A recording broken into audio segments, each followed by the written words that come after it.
निश्चित रूप से 2 साल की अवधि जो कोरोना काल की थी उसमें हम लोगों ने सांकेतिक रूप से इसका आयोजन किया, लेकिन आज फिर धीरे धीरे अपने पुराने वैभव को इटखोरी महोत्सव प्राप्त करने जा रहा है। अनेक संप्रदायों की संगम स्थली वैष्णव, शैव, शाक्त, गणपत्य, बौद्ध, जैन यानी प्राचीन भारत के जितने भी प्रमुख संप्रदाय थे,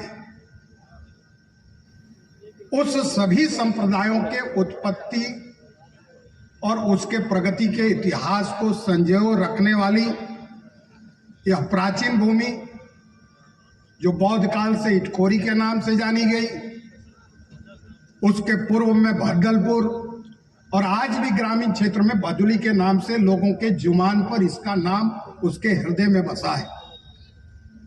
निश्चित रूप से हम जिला प्रशासन और माननीय मंत्री और झारखंड सरकार के ये आभारी हैं कि इटखोरी महोत्सव को पुनः अपना पुराना वैभव मिल रहा है।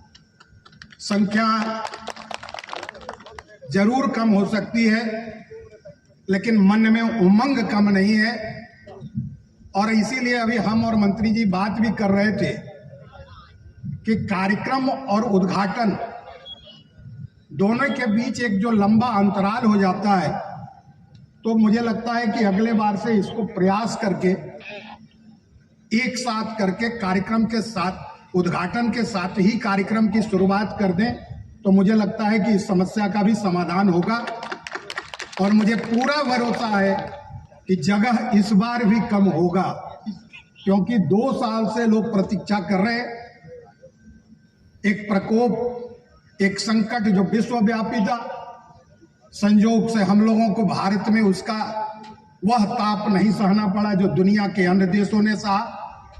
इसका मुख्य कारण हमारी जीवन शैली, हमारी संस्कृति, हमारा रहन सहन जो इन स्थानों से विकसित होती है और हम अपनी परंपराओं के पालन के अनुरूप अपने जीवन का आचरण बनाते हैं, अपने नियम बनाते हैं। लेकिन मुझे इसलिए खुशी है कि जब स्वप्न का साकार स्वरूप सामने नजर आता है तो मन को आनंद होता है।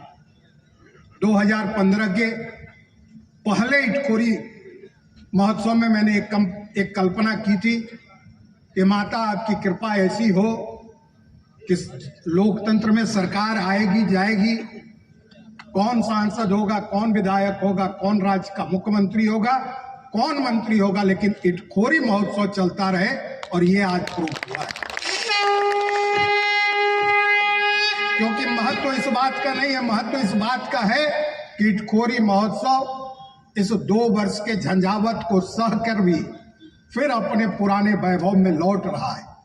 यानी ये यहाँ के सरकार का आयोजन हो गया है, या किसी व्यक्ति का आयोजन नहीं है, यह संस्था का आयोजन है।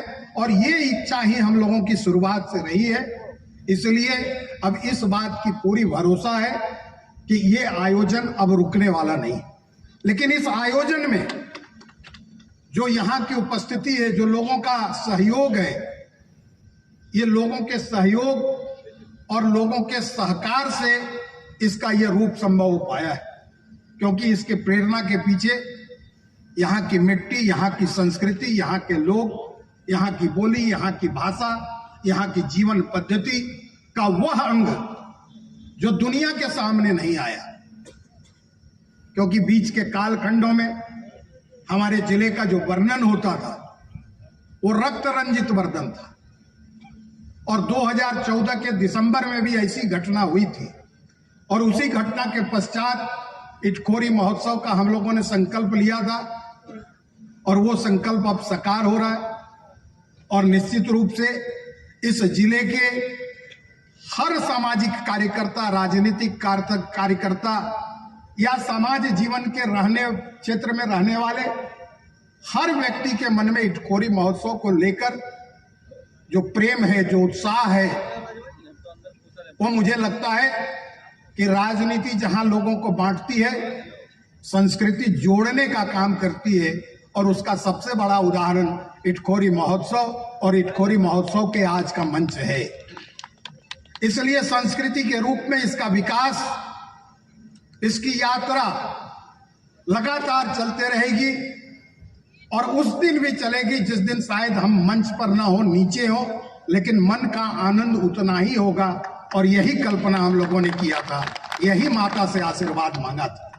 इसलिए इस रूप में इटखोरी महोत्सव निश्चित रूप से चलता रहेगा। लेकिन जो डीसी साहब ने पूरे जिले का वर्णन किया, उस पर निश्चित रूप से ध्यान देने की जरूरत है। और अभी माननीय मंत्री जी भी वही कह रहे थे, क्योंकि यह जिला देश और दुनिया के सामने अपने प्राकृतिक भरपूर संपदा का जो भंडार है उसको सामने नहीं हम ला पाए।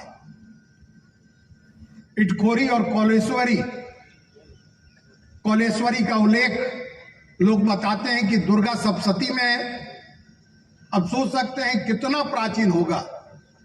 और कोल्हुआ पहाड़ उसी तरह से पूजित है जिस तरह से गोवर्धन का पहाड़ पूजित था। इसलिए उसकी भी चिंता करना, उसको भी वो स्वरूप प्रदान करना, मुझे लगता है कि हम सब जिला के लोगों का ये कर्तव्य है।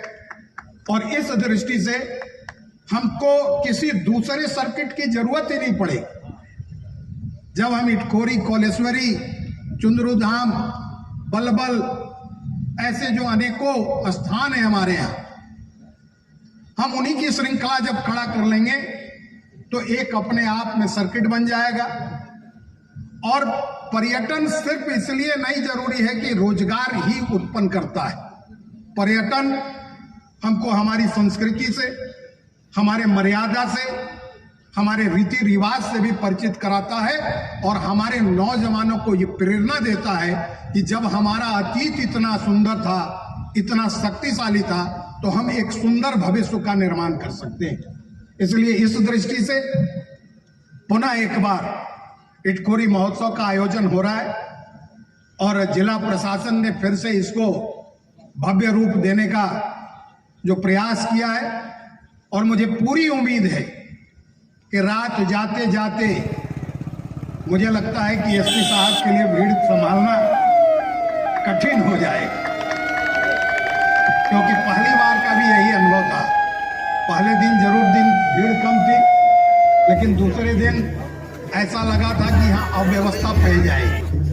लेकिन ये माता का दरबार है, यहाँ साक्षात शिव भी उपस्थित है, बुद्ध और जैन भी उपस्थित हैं, इसलिए अनिष्ट नहीं हो सकता, ये पूरा भरोसा है। इसलिए निश्चित रूप से इटखोरी का ये महोत्सव निश्चित रूप से सफल होगा।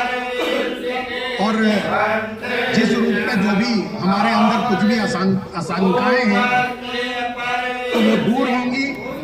और इसके वैभव को लौटाने की हम सबों की रिस्पॉन्सिबिलिटी है, सबों का दायित्व है।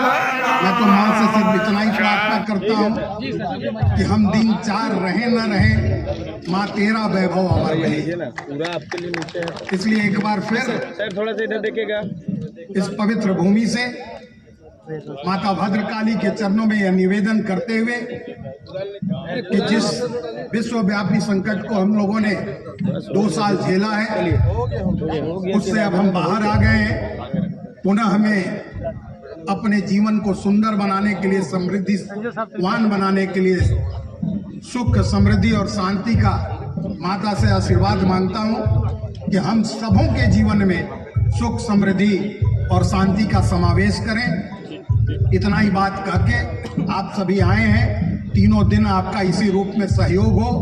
और खास करके जो डीसी साहब ने कहा कि सोशल मीडिया से जुड़े लाखों जो व्यूअर हैं, उनको भी मैं बहुत बहुत अभिनंदन करता हूं कि देश और दुनिया के हर कोने में बैठकर आपने इटखोरी महोत्सव का नाम पहुंचाने का काम किया है। तो आपको भी साधुवाद, आप सबों को बहुत बहुत धन्यवाद। मेरे साथ एक बार माता का जय जयकारा लगाएं।